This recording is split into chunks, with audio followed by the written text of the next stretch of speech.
Jaona toko voalohany. Tamin'ny voalohany ny teny, ary ny teny tao amin'Andriamanitra, ary ny teny dia Andriamanitra. Izy dia tao amin'Andriamanitra tamin'ny voalohany. Izy no nahariana ny zavatra rehetra, ary raha tsy izy dia tsy nisy nahariana izao zavatra ary izao na dia iray aza. Izy no nisimpiainana, ary ny fiainana no fanazavana ny olona. Ary ny mazava dia mamirapiratra ao amin'ny maizina, fa ny maizina tsy nandray azy. Nisy lehilahy nirahan'Andriamanitra, Jaona no anarany.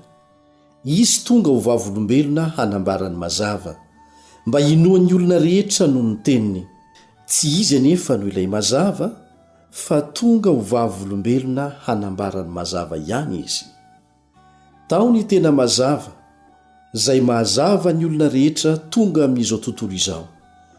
Teo amin'izao tontolo izao izy, ary izy no nanaovana izao tontolo izao, nefa izao tontolo izao tsy nahalala azy. Tonga tany amin'ny azy izy, fa ny azy tsy nandray azy. Fa izay rehetra nandray azy dia nomeny hery ho tonga zanak'Andriamanitra, dia izay mino ny anarany. Dia ireo izay tsy nateraky ny raha, na ny sitrapon'ny nofo, na ny sitrapon'ny olona, fa naterak'Andriamanitra. Ary ny teny dia tonga nofo ka nonona tamintsika, ary hitanay ny voninahiny, dia voninahitra mendrika ho an'ilay tokana avy tamin'ny iray, sady feno fahasoavana sy fahamarinana. Jaona nanambara azy ka ny antso hoe, izy ilay nolazaiko hoe, izay avy aoriako dia fa tonga eo alohako, satria talohako izy. Fa tamin'ny fahafenony no nandraisantsika rehetra, dia fahasoavana hanampy fahasoavana. Fa ny lalàna dia nomena tamin'ny alalan'i Mosesy, fa ny fahasoavana sy ny fahamarinana kosa dia tonga tamin'ny alalan'i Jesosy Kristy. Tsy nisy nahita an'Andriamanitra naoviana, fa ny zanakalahy tokana izay ao an-tratrany iray, izy no nanambara azy.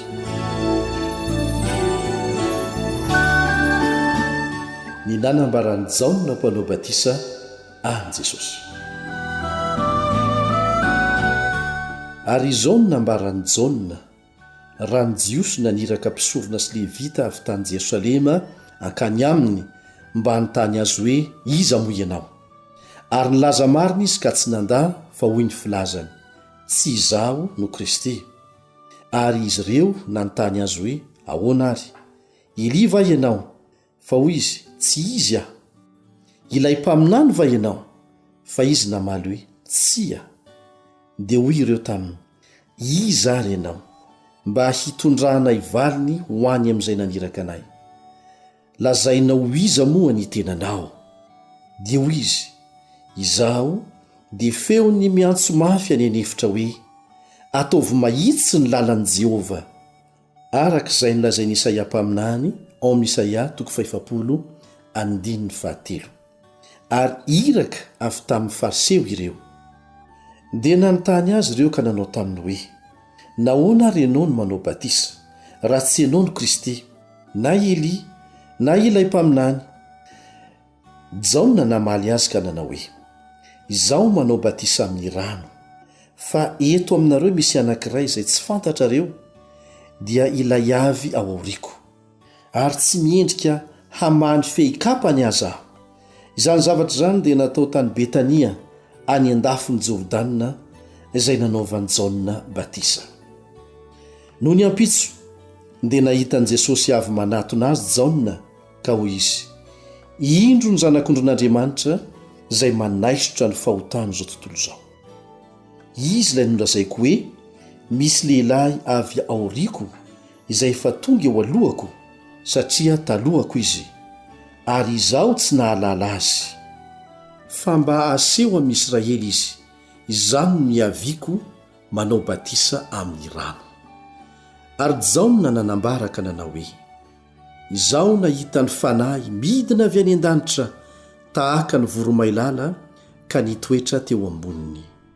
Ary izaho tsy nahalala azy, fa izay naniraka ahy hanao batisa amin'ny rano no nilaza tamiko hoe, izay ho hitanao idina ny fanahy sy hitoerany, dia izy ny mpanao batisa amin'ny fanahy masina ary nahita aho ka dia nanambara fa izy no zanak'Andriamanitra. Ny nahazony Jesosy ny mpianany voalohany. No ny ampitson'iny indray dia nijanona jaona sy ny mpianany roa lahy ary nijery an' Jesosy. Nitsangatsangana izy ka nanao hoe, indro ny zanak'ondron'Andriamanitra. Ary ireo mpianatra roa lahy ireo rehefa nandria azy niteny dia nanaraka an' Jesosy. Ary Jesosy nitodika ka nahita azy manaraka dia nanao taminy hoe, inona ny tadiavinareo? Ary hoy izy roa lahy taminy, Raby, izay atao hoe raha adika mpampianatro, aiza ianao no mitoetra? Hoy izy taminy, avy fa ho hitanareo. Ko dia nandeha izy ka nahita izay nitoerany ary nitoetra teo aminy tamin'izany andro izany, ary efa tokony ora 10 tamin'izay. Andrea rahalahy Simona Petera no anankiray tamin'izy roa lahy, izay nandre ny tenin'ny Jaona ka nanaraka an' Jesosy. Izy no nahita ny Simona rahalahiny aloha dia hoy izy taminy, efa nahita ny Mesia izahay, izay atao hoe raha adika ny Kristy. Dia nitondra azy ho any amin'i Jesosy izy, ary no nijery azy Jesosy dia hoy izy, ianao no Simona zanak'i Jaona, ianao atao hoe Kefasy, izay atao hoe raha adika Petera. No ny ampitso dia te hiala ho any Galilia Jesosy, ary nahita any Filipo izy ka nanao taminy hoe manaraha. Ary Filipo dia avy any Betsaida, tanàna ny Andrea sy Petera. Filipo kosa nahita ny Natanaela ka nanao taminy hoe, efa hitanay ilay nosoratan'i Mosesy tao amin'ny lalàna sy nosoratan'ny mpaminany, dia Jesosy zanak'i Josefa avy any Nazareta. Ary hoy Natanaela taminy, moa mba misy zava-tsova avy any Nazareta? Dia hoy Filipo taminy, andeha izaha. Jesosy nahita ny Natanaela avy manatona azy dia nilaza azy hoe, indro ny tena Israelita tsy misy fitaka. Hoy Natanaela taminy, ahoana no ahafantaranao ahy? Dia namaly Jesosy ka nanao taminy hoe, fony tsy mbola niantso anao Filipo dia hitako teo ambanin'ny aviavy ianao. Dia namaly Natanaela ka nanao hoe, Rabio, ianao no zanak'Andriamanitra, ianao no mpanjakan'ny Israely. Jesosy namalika nanao taminy hoe, moa ny nilazako taminao va fa hitako teo ambanin'ny aviavy ianao no inonao? Ahita zavatra lehibe noho izany ianao. Ary io koa izy taminy, lazaiko aminareo marina dia marina tokoa, ho hitanareo ny lanitra misokatra sy ny anjelin'Andriamanitra miakatra sy midina eo ambonin'ny zanak'olona.